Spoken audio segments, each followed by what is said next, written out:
নমস্কাৰ, আজি 22 এপ্ৰিল। অসমৰ লগতে ভাৰতৰ বিভিন্ন প্ৰান্তৰ পৰা ৰাতিপুৱাৰ কেইবাটাও খবৰ আহি পৰিছে। এই মুহূৰ্তত জনাইছো এটা ব্ৰেকিং নিউজ। প্ৰধানমন্ত্ৰী নৰেন্দ্ৰ মোদীয়ে আজি কৈছে যে মুছলমানসকল হৈছে অনুপ্ৰৱেশকাৰী, তেওঁলোকৰ সন্তান বেছি আৰু তেওঁলোকে সন্তান বেছিকৈ জন্ম দিয়ে। 2002 চনৰ পৰা এতিয়ালৈকে মোদীৰ হাতত মাথো এটাহে নিশ্চয়তা আছে, ভাৰতৰ মুছলমানক গালি গালাজ কৰা আৰু ভোট সংগ্ৰহ কৰা। যদি আমি দেশৰ ধন সম্পত্তিৰ কথা কওঁ, তেন্তে মোদী চৰকাৰৰ দেশৰ ধন সম্পত্তিৰ ওপৰত তেওঁৰ কোটিপতি বন্ধুসকলৰ প্ৰথম অধিকাৰ আছে। আজি ভাৰতৰ 1% জনসাধাৰণে দেশৰ 40% ধন সম্পত্তি খাইছে। সাধাৰণ হিন্দুসকলক মুছলমানৰ প্ৰতি ভয় দেখুৱাইছে। পৰৱৰ্তী খবৰ, মোদীৰ দিনত বাঢ়িছে ইডিৰ কাৰ্য দক্ষতা। 2014ৰ পিছত অধিক বৃদ্ধি পাইছে ইডিৰ কাৰ্যক্ষমতা। শুই থকা ইডিয়ে হাৰ পাইছে বিজেপিৰ কাৰ্যকালত। আন এটা খবৰ, মোক দৰৱ দিয়ক নহলে মৰি যাম।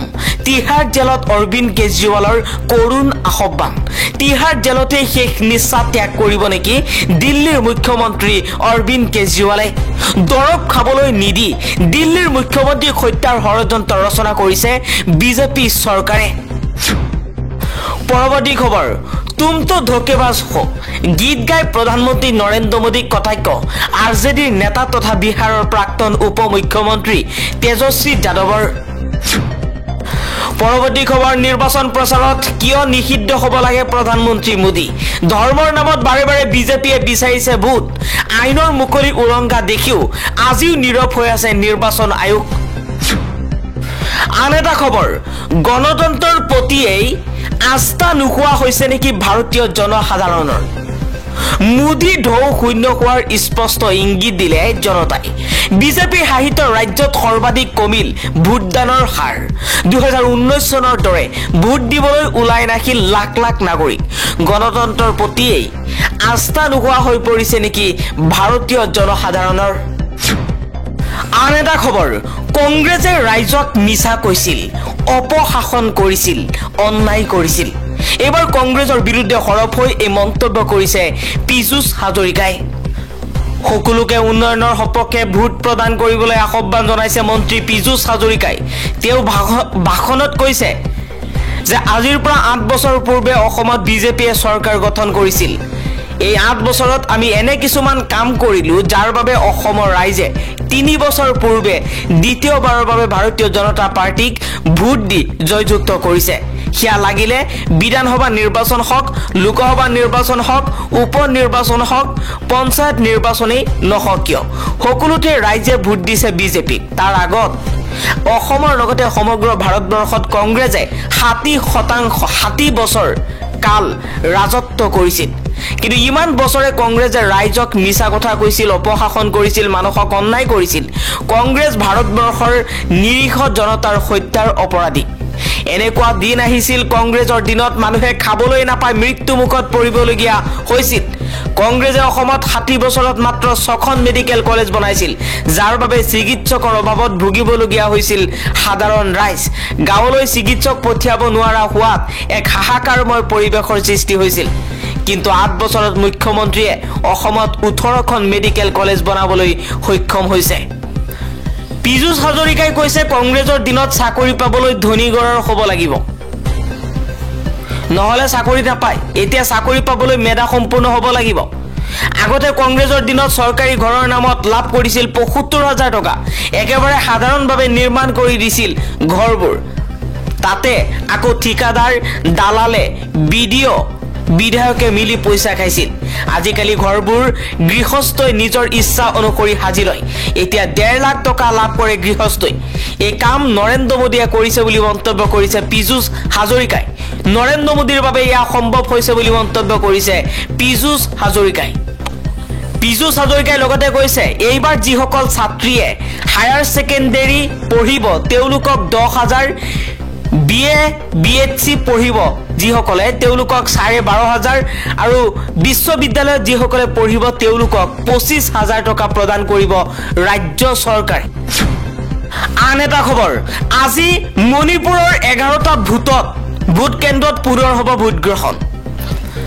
শুকুৰবাৰে অনুষ্ঠিত হোৱা লোকসভা নিৰ্বাচনৰ প্ৰথম পৰ্যায়ৰ ভোট গ্ৰহণ চলি থকাৰ মাজতে মণিপুৰত সংঘটিত হোৱা গুলীচালনাৰ বাবে মণিপুৰৰ 11টা ভোট কেন্দ্ৰত 22 এপ্ৰিল অৰ্থাৎ আজি অনুষ্ঠিত হ'ব পুনৰ ভোট গ্ৰহণ। মণিপুৰৰ মুখ্য নিৰ্বাচনী বিষয়াই এই কথা ঘোষণা কৰিছে। পৰৱৰ্তী খবৰ, মেঘালয়ত হত্যাৰ বলি 3 যুৱক মুছলমান হোৱাৰ বাবেই অসম চৰকাৰ নিমাত। উত্থাপিত হৈছে অসম চৰকাৰক লৈ এই অভিযোগ। গুজৰাটৰ পৰা জিগ্নেশ মেৱানীক গ্ৰেপ্তাৰ কৰি আনিছিল, কিন্তু মেঘালয়ত অসমৰ যুৱকক হত্যা কৰাসকলক কিয় কৰিব পৰা নাই? যুৱক কেইজন মুছলমান বাবেই চৰকাৰ নিমাত বুলি উঠিছে গুৰুতৰ অভিযোগ। সামৰণি পৰিছে চিৰাঙৰ মুজাবাৰী আঞ্চলিক ABMCৰ প্ৰথম দ্বিভাষিক অধিৱেশন। আৰু এই অধিৱেশনত মুকলি সভাত অংশগ্ৰহণ কৰি ABMCৰ সভাপতি টাইছন হুছেইনে কৈছে যে অসমৰ গোৱালপাৰা জিলাৰ 3জনকৈ যুৱকক মেঘালয়ত বৰ্বৰভাৱে হত্যা কৰা হ'ল, কিন্তু অসম চৰকাৰ নিমাত কাৰণ তেওঁলোক মুছলমান।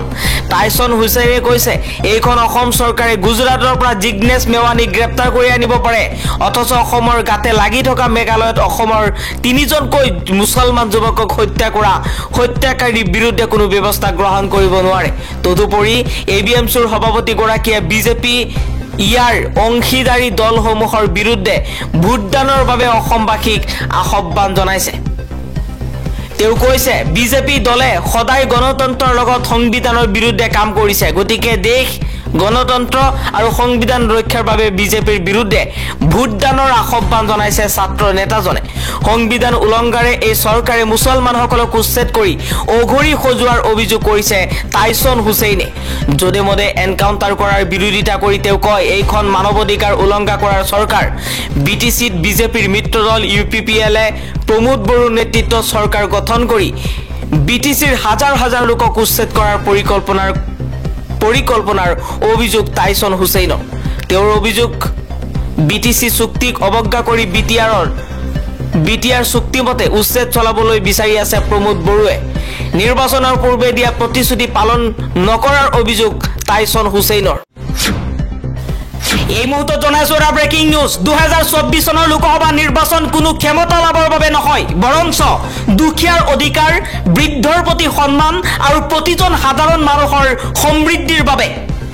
এইবাৰ দিল্লীৰ মুখ্যমন্ত্ৰী অৰবিন্দ কেজৰিৱালে এই মন্তব্য কৰিছে। এইবাৰ হিমন্ত বিশ্ব শৰ্মাক চেলেঞ্জ কৰিছে মৌলানা বদৰুদ্দিন আজমলে। বদৰুদ্দিন আজমলে কৈছে যে কিছুদিন পূৰ্বে মাদ্ৰাসাত বুলডোজাৰ লগাইছিল, মাদ্ৰাসা ভাঙিছিল হিমন্ত বিশ্ব শৰ্মা চৰকাৰে, কিন্তু মই জিকাৰ পাছত বদৰুদ্দিন আজমলে কৈছে মই সাংসদ হোৱাৰ পাছত নতুনকৈ 700 মাদ্ৰাসা খুলিম। যদি হিমন্ত বিশ্ব শৰ্মাৰ দম আছে তেওঁ বন্ধ কৰি দেখুৱাব। মুখ্যমন্ত্ৰী হিমন্ত বিশ্ব শৰ্মাক চেলেঞ্জ বদৰুদ্দিন আজমলৰ। আজমলে কৈছে হিমন্ত বিশ্ব শৰ্মা শুনি লওক আৰু ডায়েৰীত লিখি থওক আজমল জিকি সাংসদলৈ আহি আছে আৰু জিকাৰ পাছতেই নতুনকৈ 700 মাদ্ৰাসা খুলিব আজমলে। বদৰুদ্দিন আজমলে কৈছে মোদীৰ ৰাজত মুছলমানসকল অসুৰক্ষিত অনুভৱ কৰিছে, চৰকাৰে আমাক ধ্বংস কৰিব বিচাৰে। মৌলানা বদৰুদ্দিন আজমলে বিজেপি চৰকাৰক উদ্দেশ্য কৰি এই মন্তব্য কৰিছে।